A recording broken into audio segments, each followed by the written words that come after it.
The operators of a food bank in southern West Virginia, faced with losing their supplier of fresh produce, decided to get into the business of sustainable agriculture. But making it work on a large enough scale to make a difference is another matter, as the DEP's Mike Huff found out recently. It starts with a seed, an idea.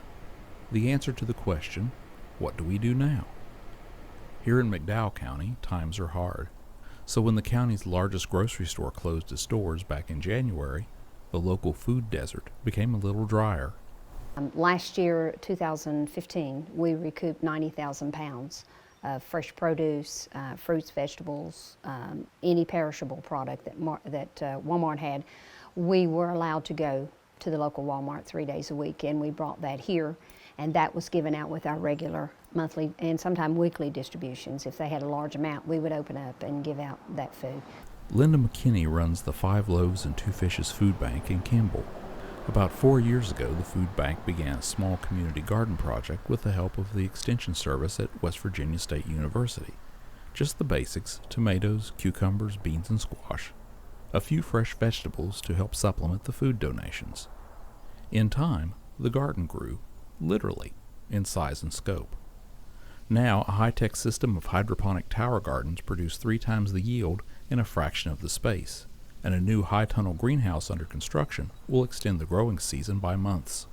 I went with hydroponics simply because to me it was economically more efficient. It turns out faster. It's a lot easier to manage your plant, turn out a quicker product. So I look at things kind of a pragmatic approach, like, okay, what can I spin out really fast? Linda's son Joel, an admitted science nerd, came back to McDowell County to run the grow operation at the food bank, but he has bigger ideas.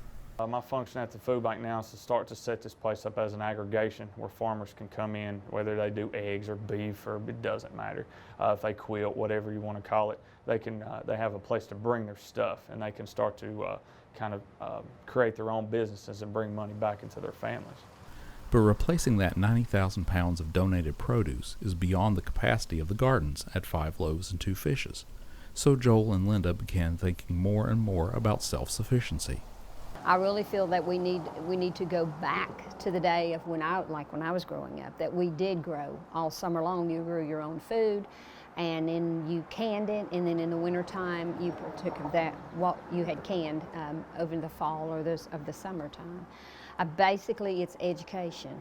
People, we're losing a generation that knew how to do all those gardening and canning, those types of things. So basically, it's an education of a new generation because in McDowell County, you have some of our homes have 4 and 5 generations living in one home, just trying to survive.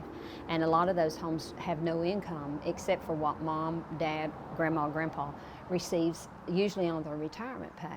And then individuals that are losing their jobs, due to the coal fields, due to the coal mines closing, those individuals are moving in with mom and dad and just trying to survive. And so you have 3, 4 generations in one home. So basically it's education, education, education. Teach them how to grow. And make it, for this younger generation, we have 5-year-olds that grow in the hydroponic systems at Kimball Elementary, and that's one of the things that Joel undertook and just donated a tower. I would really like to start to see the next generation come up and embrace change. It doesn't have to be hydroponics. It doesn't have to be, it could be some big crazy idea they come up with, but they thought of it themselves, they embrace it themselves, and they start to transition this place into like a new type of thinking, a new type of logic. Anybody that knows me, my passion is to feed people. And, I really feel that there is a market in McDowell County. It's just slow growing. And we really believe that the jobs can be created with agriculture. Learn to grow your own food and then learn to process your own food. You never know. We could sell it outside of the county, outside of the state. You never know. You just need to learn to grow your own food. And this way is very exciting for young people. It's a different type of gardening. And by planting that seed, they hope to one day reap a bountiful harvest. In McDowell County, I'm Mike Huff for Environment Matters. The 5 Loaves and 2 Fishes food bank typically serves between 1,200 and 1,800 residents each month.